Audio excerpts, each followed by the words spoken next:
Sam was born in the East End of London on April 3rd, 1936, to Esther, a Jewess of Dutch descent, whose maiden name was Van West, and to Joe Lewis, wrong Joe, a London orphan who, as a baby, was left stranded outside a Jewish orphanage.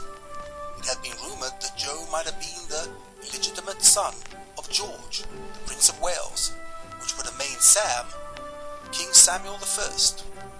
However, a later investigation into the matter by Sam's only sibling, Bertha, suggested that Joe was really born a member of the Rubin family.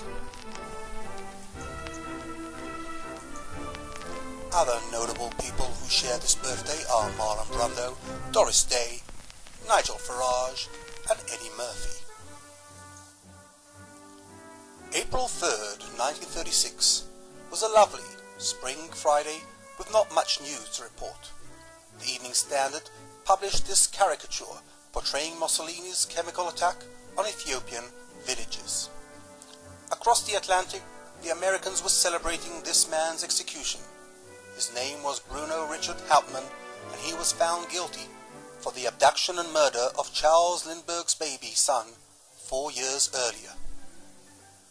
Sam's early childhood was spent on this street, Malmesbury Road, which was off Mile End. Being the son of a presser, the family couldn't afford vacations in the Maldives. Nevertheless, the family did enjoy the odd vacation by the Kent seafront.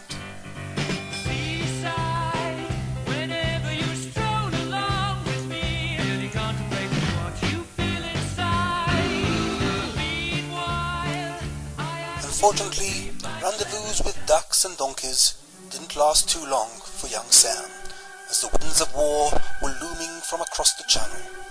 Nazi Germany had conquered a great number of European countries, and 8 months into the war, Hitler was posing in front of the Eiffel Tower.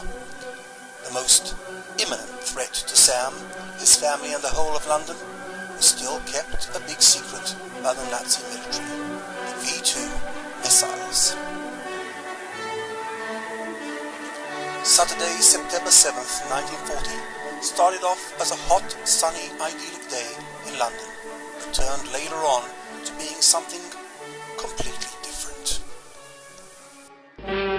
Preceded by a shower of flares, German bombers rained fire and high explosive bombs in their most savage attack on London. Here again is the blood, the sweat and tears that Nazi warfare brings to the men, women and children of city, town and village. Here again are the same firefighters who face peril and danger with the same grim determination and courage. Amid the rain of bombs and falling masonry, they fight the hell of Hitler's making, while our cameramen record for all time their stupendous task. London was hit very hard by the Blitz, and the East End suffered the worst.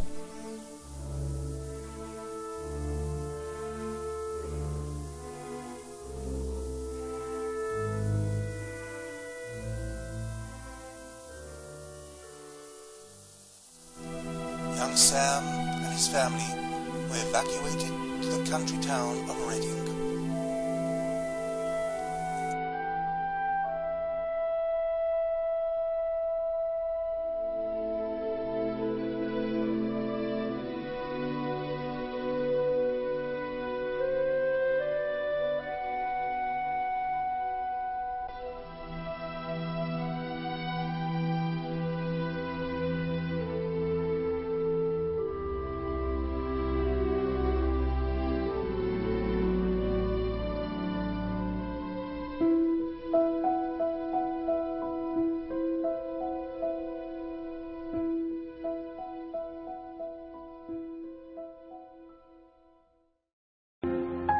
I would say to the House, as I said to those who have joined the government, I have nothing to offer but blood, toil, tears, and sweat.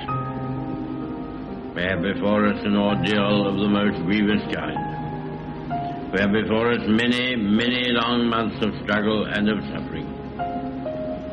You ask, what is our policy? I will say, it is to wage war by sea, land, and air, with all our might, and with all the strength that God can give us, to wage war against a monstrous tyranny never surpassed in the dark and lamentable catalogue of human crime. That is our policy. You ask, what is our aim? I can answer in one word: victory. Victory at all costs. Victory in spite of all terror. Victory however long and hard the road may be. For without victory there is no survival.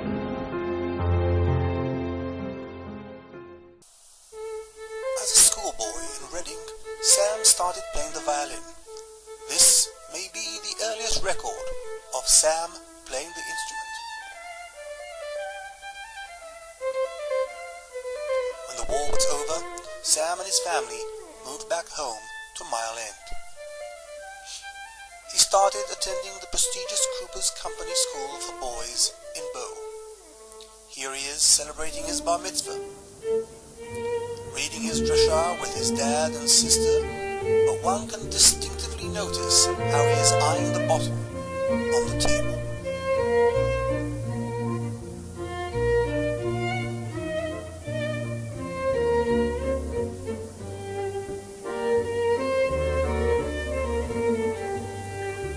Besides playing the violin, Sam was very interested in sports, especially following these guys: Reg Fearman, Lloyd Goff, Eric Chitty, Howdy Byford, Arthur Atkinson, Bob Lawson, Wally Green, Malcolm Craven, and Kid Curtis, who formed the legendary West Ham Speedway team.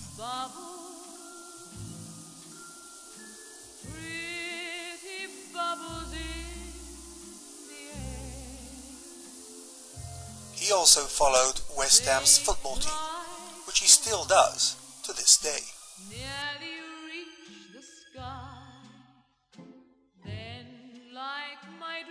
Many don't know this, but Sam was also quite an outstanding amateur stage actor, but in the end chose his real love, music, and following auditions started studying at the London's Royal College of Music. And quickly enough, he decided to switch from violin to the bigger instrument, the viola. In 1954, he joined the British Army and was stationed as a member of the Royal Artillery Orchestra. From the ice to the ace, the famous Royal Artillery Band, oldest and largest in the service. Each man a thoroughly trained musician and plays two or more instruments. You may know them only as a military band, now listen to them as a symphony orchestra, playing the majestic prelude to Act 3 of Lohengrin.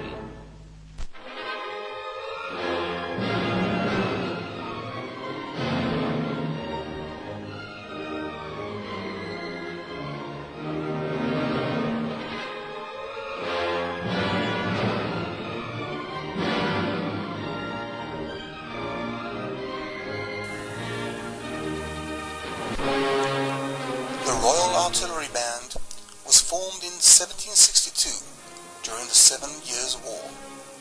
The musicians were capable of performing as a parade band or orchestra as required, a double-handed tradition which has been maintained to this day. With the signing of the Peace of Paris in 1763, the British troops were withdrawn from Germany and the newly formed band and orchestra returned with the regiment to Woolwich, where the band has been ever since, making the Royal Artillery Orchestra the oldest established orchestra in Great Britain. The RA band lyre is worn on the right forearm, rather than the standard army lyre which is worn by all the other army bandsmen and musicians on the upper arm. Following his army service, having played in front of royalties and high-rank officers, Sam finished his studies and auditioned for a viola position in the London Symphony Orchestra. He was accepted and became the orchestra's youngest player at the time.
Sam practiced meticulously and performed regularly for the next 5 years, a job that brought him to every corner of the kingdom and many spots around the world.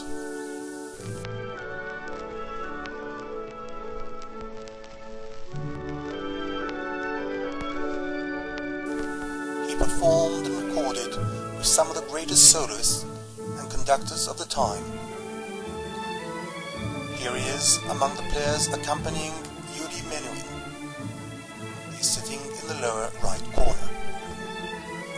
The long days and hours, practicing and performing on the road, helped Sam decide on his next important milestone, conducting. He studied at the Guildhall. Towards the end of 1962, Sam got married to Rona Green, then a social worker at the Bernard Barron settlement, and a student at the Guildhall herself. The posh wedding took place in the King's Head Hotel, Darlington, County Durham. In March 1963, Sam arrived in New York for the Dmitry Metropolis International Music Competition for Conductors. There were 54 candidates representing 28 countries. He did not win the competition, but also another young conductor didn't, an Italian, Claudio Abbado. Upon returning from the US, Sam is appointed musical director of the Theatre Royal Drury Lane, and his first production was My Fair Lady.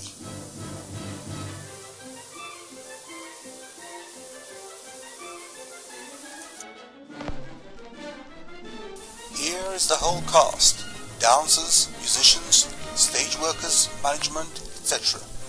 We can spot Sam at the back, standing tall among the managing staff. Rona, who joined the production as an assistant stage manager, is standing at the far right of the front row. In mid-1964, the production went on tour of various major cities in the UK, and on January 12, 1965, the first heir to the Lewis fortune, Benjamin Ian, was born in Glasgow.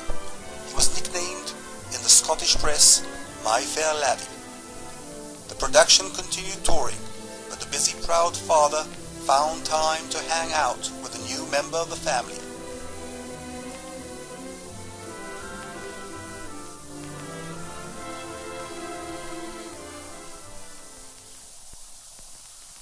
Then, Sam moved to another production at the Lyric Theatre, Robert and Elizabeth.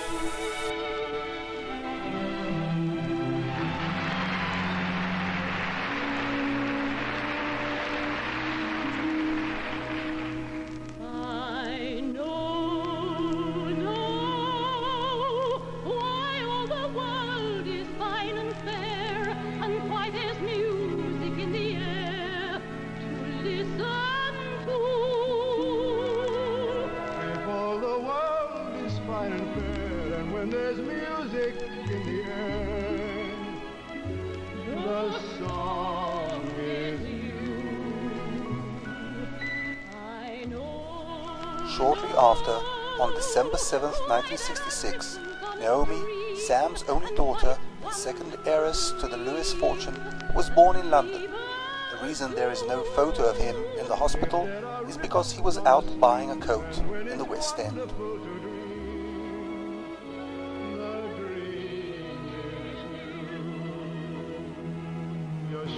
When it's warm.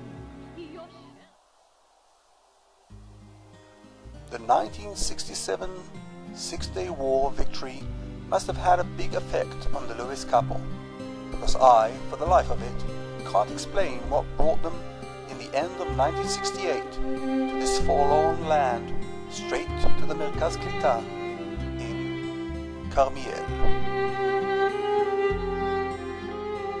After 6 months of learning the local language, the family moved to Haifa to this block of flats on the Carmel.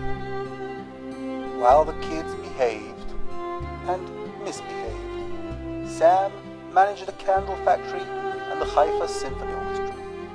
In July 1972, the family moved to Ramat HaSharon, and Sam started a new job as the manager of Clay Zemer Music Store on Dizengoff Street. However, Sam missed holding the conductor's baton so much that he went on to form a light classical orchestra in the town of Netanya. He spent 17 seasons in the Netanya music department, also forming the local youth orchestra. The orchestra performed locally and toured the width and the breadth of the country, reaching towns that had never had an orchestra playing there beforehand. The orchestra also performed with great international and local singers such as Frank Sinatra, Barbara Streisand, Don McLean, and Eric Einstein. Even though one could call Sam a workaholic, he always found time for the family.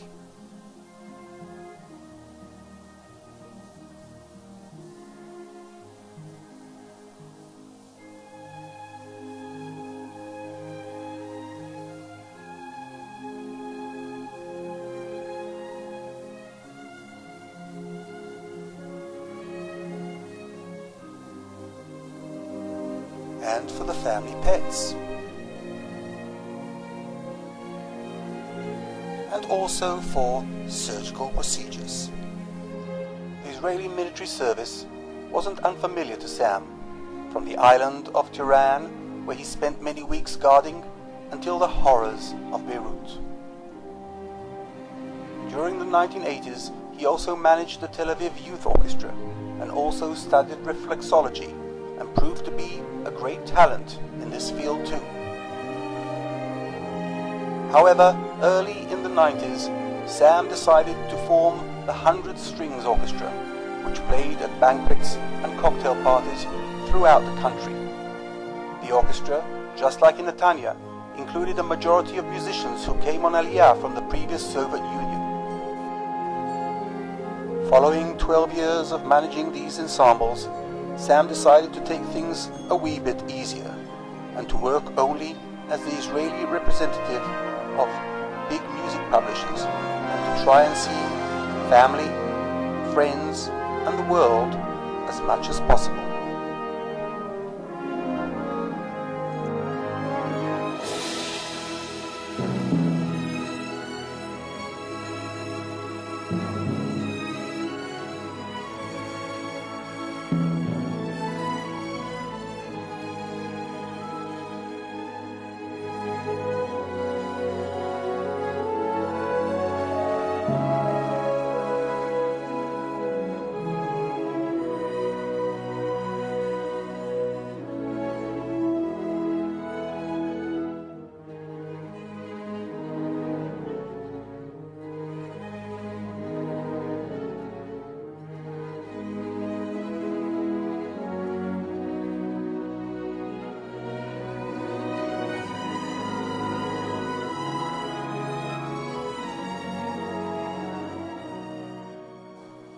Some of the dear family members and friends who are not present with us today wanted to wish you happy birthday.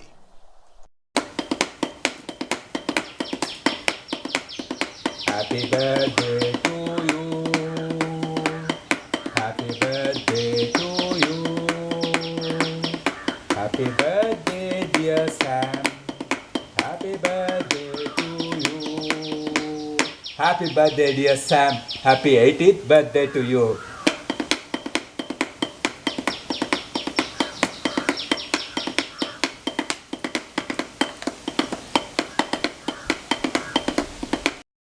יום הולדת שמח סבא וכאלה, ייי. יום הולדת שמח לסבא סם, שיהיה לך ממש כיף, במיוחד היום כשיש לך יום הולדת, שיהיה לך המשך חיים נפלאים עד 120, וזהו. Happy 80th birthday, Sam. I love you and I wish you all the best, and I hope you have a great birthday and a wonderful day. Happy birthday to you. Happy birthday to you. Happy birthday, dear Sam. Hold that, please. Am I there? You're there. Happy birthday to you. Happy birthday, Sam! A special message from the sister. Happy birthday, dear Sam. Have a lovely time. Love to all the family. Gonna blow some kisses. Blow some kisses. Marvellous, marvellous blow kisses. Huge hugs from your niece. Blow kisses. Oh, don't blow kisses. Hello. Farewell, bye. I get back in the mirror. I was in the mirror. I say, that fellow there. It's Sam, isn't it? Sam Lewis. Sam, my dear fellow, how the devil are you? Long time no see. Looking fit as a flea as always. Well, Sam, some little birdies tell me that it's your birthday. And not just any old birthday, but your 80th birthday at that. My dear fellow, I couldn't believe it. You don't look a day over 50. Well, we can hardly allow such an occasion to pass unremarked, can we? So, if you'll permit me... Happy birthday to you, happy birthday to you, happy birthday, dear Sam, happy birthday to you. Yes, indeed, birthday felicitations to you, my dear Sam Lewis. Now, Sam, I dare say you're wondering as to the identity of those little birdies who tipped me the wink about your birthday, aren't you? Yes, well, shall I tell you? Well, it was Naomi and Benny. Yes, those two little stinkers. So have an absolutely spiffing birthday, won't you, Sam? I'm sure you will. Good show. Carry on.